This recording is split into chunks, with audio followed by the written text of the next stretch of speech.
கர்த்தருடைய பரிசுத்த நாமத்திற்கு ஸ்தோத்திரம் உண்டாவதாக. இன்றைய ஜீவ வார்த்தை நிகழ்ச்சியை கேட்டுக்கொண்டிருக்கும் அனைவரையும் கர்த்தருடைய பரிசுத்த நாமத்தினால் வாழ்த்துகிறேன், ஆசீர்வதிக்கிறேன். இன்றைய சின்ன தியானத்திற்கு தேவன் கொடுத்த வேத பகுதி, அது யோவான் எழுதின சுவிசேஷம், அதில் 3ஆம் அதிகாரம், அதில் 21ஆம் வசனம். யோவான் 3:21. சத்தியத்தின்படி செய்கிறவனோ தன் கிரியைகள் தேவனுக்குள்ளாய் செய்யப்படுகிறது என்று வெளியாகும்படி ஒளிநடத்தில் வருகிறான். இது இயேசு கிறிஸ்துவின் வாயிலிருந்து வந்த வார்த்தை. தன் சீடர்களுக்கு வெளியே மவுண்டன் இதில் பேசும்போது அவர் சொன்ன வார்த்தை இது.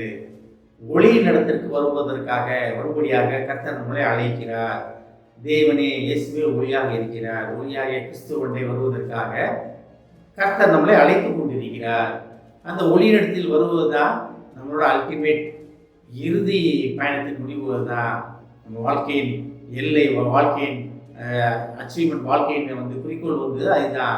நம்ம ஒளியினிடத்தில் வாசம் பண்ணுவது, கர்த்தரிடத்தில் வாசம் பண்ணுவது. கர்த்தரே ஒளியாக இருக்கிறார், தேவனே ஒளியாக இருக்கிறார், உலகத்தில் எவ்வளவு வேண்டும் இருள் இல்லைன்னு படிக்கிறோம்.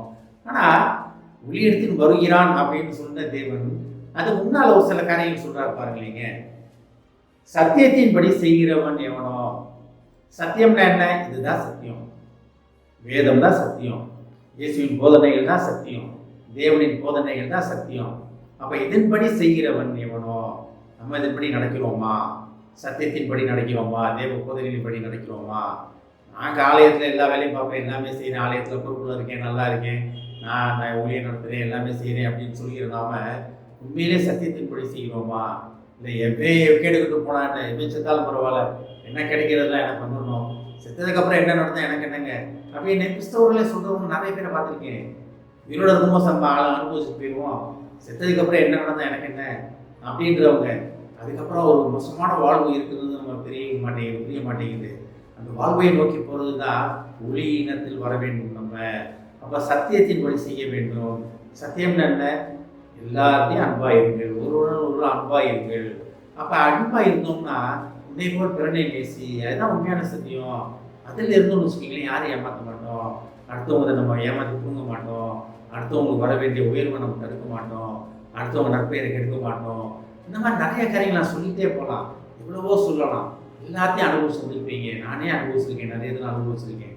ஆனாலும் சத்தியத்தின்படி நடக்கிறனால நம்ம என்ன பண்ணுறோம், அதை நடப்பதற்கு நம்ம போராடி கொண்டு இருப்பதனால நம்ம அதிலிருந்து வெளியே வருவதற்காக நம்ம போராடி கொண்டே இருக்கிறோம் தினமும்.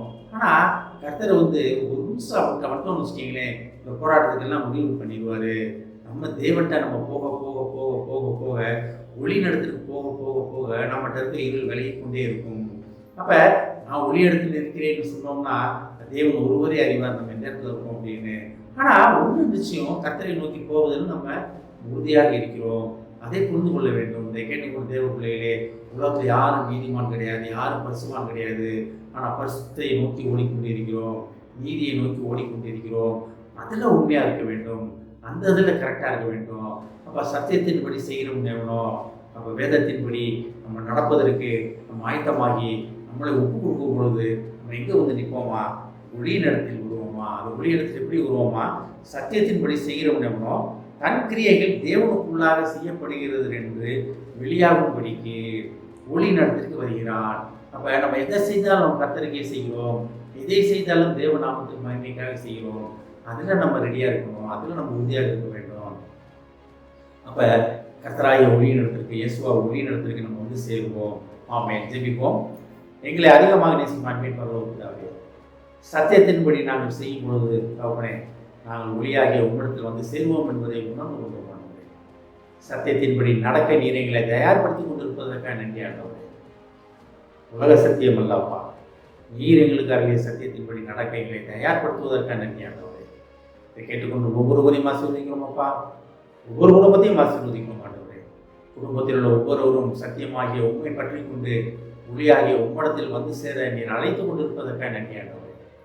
இந்த அழைப்பின் சத்தத்தை கேட்டு அவர்கள் உம்மடத்தை முழுமையாக உம்மட்டை அவர்கள் சமர்ப்பிக்க, தங்களை சமர்ப்பிக்க உதவி செய்யுமாப்பா. வழி நடத்துமாப்பா, ஆசீர்வதிக்குமாப்பா. இயேசுவின் மூலமாக கேட்கிறேன் நல்ல பிதாவே, ஆமென். கர்த்தர் உங்களை ஆசீர்வதிப்பாராக.